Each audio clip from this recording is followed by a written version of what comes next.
Okay, I'm not mad.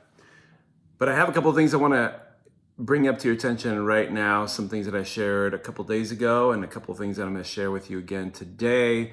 I think that are super important for us to grab onto. Number one is invite people to Easter service. You guys got a bunch of these little cards. We'll hand some more out this week, but it's really important. We own our faith. I like what Saint Francis of Assisi said. He said, preach the gospel all the time, and sometimes I use words. I like that. I think we should be walking that out, walking out our faith. But I think it's really important also to use words. I think we got to tell people, share people the reason for our hope. I think it's important for our faith, for our own growth. And I think people, they need hope.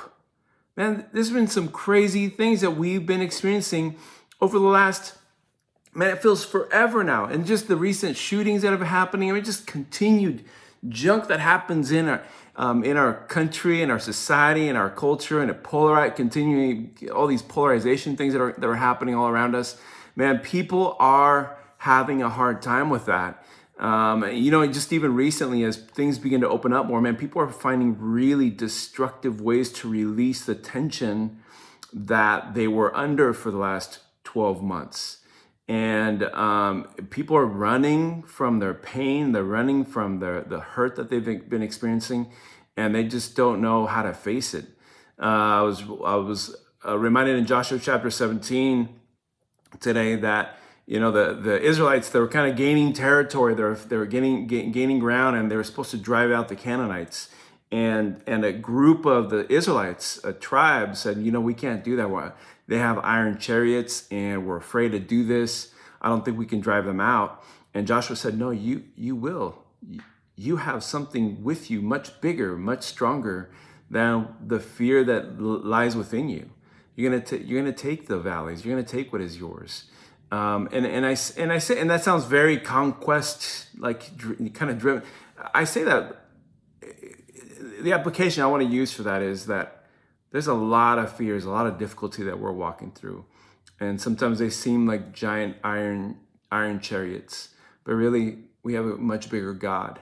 That all the stress, all the anxiety, all the fear, all the depression, all the difficulty that we go through, God can handle those things. And so people need that hope that you carry. And sometimes you think, man, I'm not carrying any hope. I'm barely surviving. You know what? You have a little bit of faith, and that little bit of faith it's like a mustard seed. You've heard all the stories about that. Like that's all we need. Like He is strong when we are weak. So invite people, pray for people, invite people. It'll help your faith. It'll help them see Jesus. And I think it's a win-win all around. Number two, we're not doing RSVPs anymore. So we're not, even this Sunday, we're going to take down the RSVP stuff. We don't need that anymore. We will still do some social distancing in the sanctuary. The chairs are all messed up. So just know everything's reconfigured in there.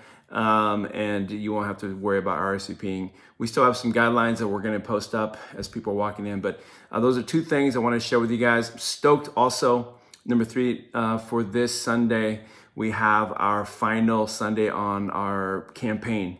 We're asking, we're inviting, we're challenging every single one of us to do one day's wage to partner, as we partner together to give towards Rescue Freedom, as we help lift the banner of freedom, banner of justice as a church together, and we sacrifice together. Let's do something important with a little bit of sacrifice for freedom of women and children that are stuck in slavery. Love you guys. Take care.